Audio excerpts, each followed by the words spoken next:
So we're continuing in our lessons after the break for the celebration of Palm Sunday and Easter in the story of Moses, the children of Israel, the Exodus story of them having left Egypt and now in the wilderness.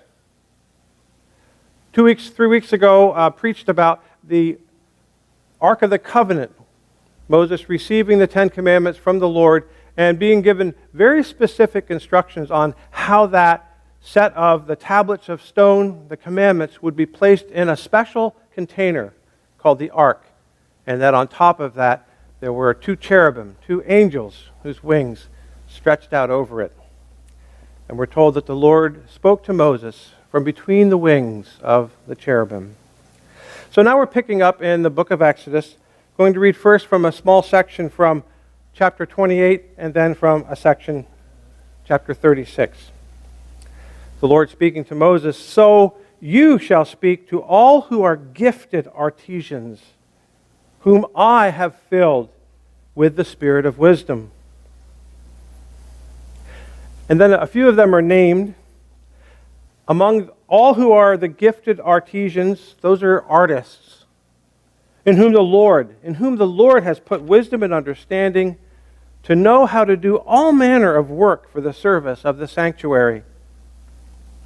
Moses called these and every other gifted artisan in whose heart the Lord had placed wisdom, everyone whose heart was stirred to come and to do the work. And they received from Moses all the offerings which the children of Israel had brought for the work of the service of making the sanctuary. And they continued bringing to him free will offerings every morning.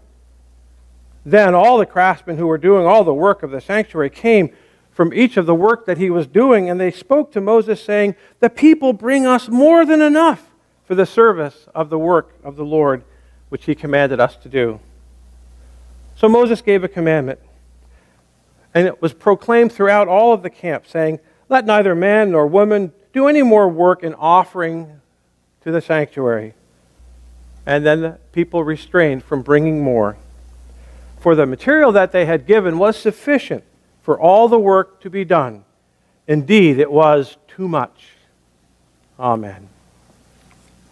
Now, children, I'm going to show you a picture. I showed it to you a few weeks ago, and it is of the Ark of the Covenant, the place where the Lord commanded Moses. Is this angle good? Okay. The Lord had commanded Moses to make this special box with poles that you could carry it. 2 people could be on either side, so 4 people altogether would carry the Ark of the Covenant, because the children of Israel left Egypt, but they went into a wilderness. And as you know, the Lord fed them with manna and with quail, so they had enough to eat, even though sometimes they grumbled, like kind of we all do. Sometimes we don't like what we're given to eat. The Lord was said to speak from between the wings of the cherub. So you can see the 2 wings of the angel, the cherubs, over top of the Ark of the Covenant. Now I'm going to show you another picture, and I believe I showed this to you before. But this is what's called a cutaway, or it's sort of like you took the sanctuary, the tabernacle that the Lord had given Moses to see, and all the instructions. And it's kind of like you're looking inside, cutting through the layers to show what's inside of it. So they built this big tent with lots of tent poles that were heavy, but they had a lot of people to carry each individual part. And it was all really well organized, how they should put it together, how they should take it apart, how they should build it, how they should sew all the curtains and all the partitions. And so if you look carefully here, you'll see this image of the ark right there in what's called the Holy of Holies.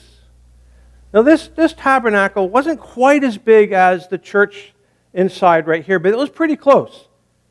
It wasn't just a small tent like you might go camping in a pup tent where you couldn't stand up. This was very tall, very wide, very long compared to any tent you've probably ever been in.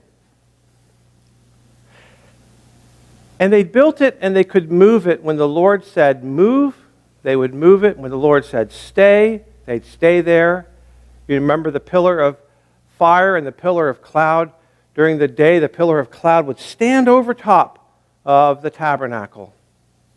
And then at night, it would be a pillar of fire so they could see it in the darkness.